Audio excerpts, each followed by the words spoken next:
My name is Dr. Claudia Carranza. I am a teacher of mathematics at the Science Academy of South Texas. I also help coach and manage the esports program. I got into gaming with my oldest brother. Got me into D&D when I was like 8. And then the family got an Atari. So that dates me just a tiny little bit. And then of course the NES and Nintendo 64 and PlayStation 1 and PC games. Fell in love with StarCraft 2. Started trying to do a little bit of competitions very early on in the LAN phase back in, late 90s. And then kind of fell out of it for a little bit as I tried to get school going and family life, kids kind of thing. And then picked it back up when my son was like 1 or 2. So I'm thinking like 2009, 2010.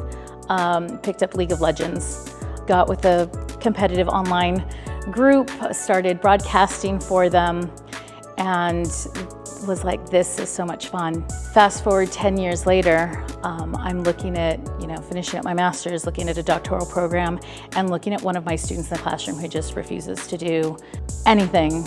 And I'm like, what would it take to get you to care?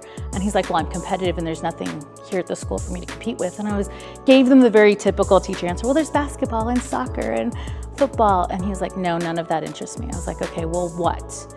And his response is, you're gonna laugh. I'm like, maybe, but it won't be at you, it'll be out of surprise. So just tell me what it is. And he goes, video games. And I went, give me a year. And so that was 2014.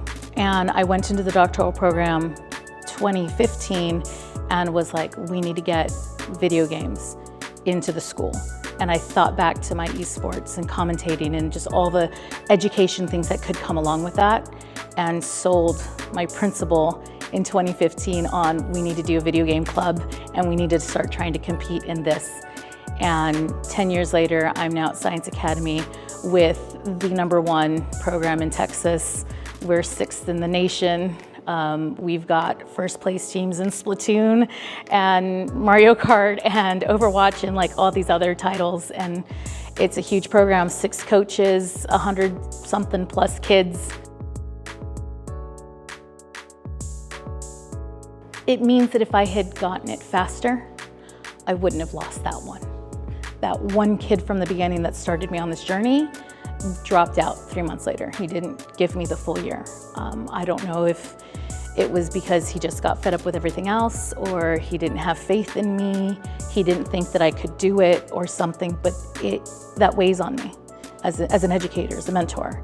And so knowing that it's growing in the scholastic world, and now that I'm sitting as the board president for the Texas Scholastic Esports Federation, I know what this could mean to a student, and I know how many others it could rescue, because I lost one and I'm never gonna lose another one again.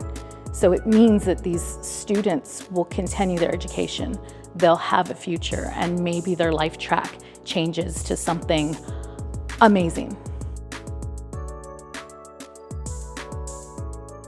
It's a little bit of an escape, video games.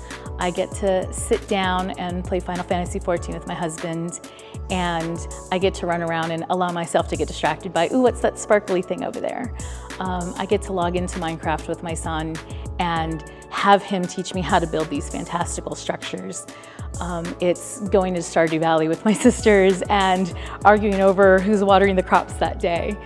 It's family and it's friends, and it's a release from my normal everyday grind of thinking what each individual person I'm interacting with needs to be a better person and what they need to hear from me so that I can help them be who they are going to become.